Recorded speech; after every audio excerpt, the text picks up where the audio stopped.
പെരുന്നാളായിട്ട് എവിടെയും പോയില്ലേന്ന് ചോദിച്ചവരോട് നമുക്ക് നമ്മുടെ ചാലിയം ബീച്ച് ഉണ്ടല്ലോ. ഏതൊരു മൂവിൽ ദിലീപേട്ടൻ പറഞ്ഞ പോലെ നമുക്ക് നമ്മുടെ നാടും റേഷൻ കടയും പഴയ സൈക്കിളൊക്കെ ഇട്ട് വേറെ എവിടെയെങ്കിലും പോകാൻ പറ്റുമോ? പറ്റുമോ? ഇത്താത്ത ഒന്നുകൊണ്ട് ഞങ്ങളെല്ലാവരും കൂടി അങ്ങോട്ടേക്ക് വിട്ടിട്ടോ. വീട്ടിൽ നിന്ന് ഇറങ്ങുമ്പോൾ തന്നെ ഒരു 5 മണി കഴിഞ്ഞിട്ടുണ്ട്. ഇനി ഒരു മഴക്കാറൊക്കെ ഉണ്ടായിരുന്നു. മക്കളെയൊക്കെ കൊണ്ടുപോകുകൊണ്ട് ചെറിയ ടെൻഷൻ ഉണ്ടായിരുന്നു മഴ പെയ്യുമെന്നൊക്കെ. ഉമ്മയും അനിയത്തി 3 കുട്ടികളും കൂടി ടൂ വീലറിന് പോന്നിട്ട് ഞങ്ങളൊരു ഓട്ടോ വിളിച്ചും പോന്നു. വന്നപ്പോൾ നല്ല തിരക്കുണ്ട്. ഇനി ഞങ്ങൾ കഴിഞ്ഞ ദിവസം മീറ്റപ്പിന് വന്ന ടൈമിൽ ഒരാളും മനുഷ്യനില്ല എന്നിട്ട് ഇവിടെ ഇന്ന് കാലുത്ത സ്ഥലമില്ലാത്ത പോലെ.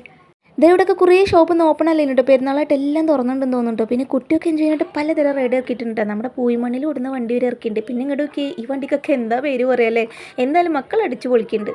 അങ്ങനെ ഞങ്ങൾ നടന്ന് ലാസ്റ്റ് എത്തിയപ്പോൾ ഉമ്മയും പേരക്കുട്ടികളും ഇവിടെ ആർമാദിക്കാണ് കേട്ടോ. അങ്ങനെ കുറച്ച് നേരം അവിടെ ഇരുന്ന് ഫോട്ടോ ഒക്കെ എടുത്ത് ഞങ്ങളും ആർമാദിച്ച്. പിന്നെ നേരെ ഇരുട്ടാൻ തുടങ്ങിയപ്പോൾ അവിടെ നിന്ന് തിരിച്ചു പോന്നിട്ടാ. എന്നിട്ട് മക്കൾക്കൊക്കെ ഓരോ ഐസ്ക്രീം വാങ്ങിക്കൊടുത്ത്. പിന്നെ വരുന്ന വഴിക്കൽ ഇതേ ഇവിടെ മാലയും വളയൊക്കെ കണ്ടപ്പോൾ അനിയത്തി നോക്കണം കേട്ടോ. വാങ്ങാനല്ല, എന്നാലും കാണുമ്പോൾ ഒരു കൗതുകം ഉണ്ടാവില്ല അതിന് വേണ്ടിയിട്ടും. അതൊക്കെ കഴിഞ്ഞ് കനലിൽ ചുട്ട ചോളല്ലേ മസാലയൊക്കെ തേച്ചത്, അതൊന്ന് വാങ്ങിട്ടോ. അതൊന്നും എനിക്ക് വീഡിയോ എടുക്കാൻ പറ്റിയില്ല. അപ്പോഴേക്കും മഴയെ ഞങ്ങൾ ചതിച്ചു ഗൈസ്.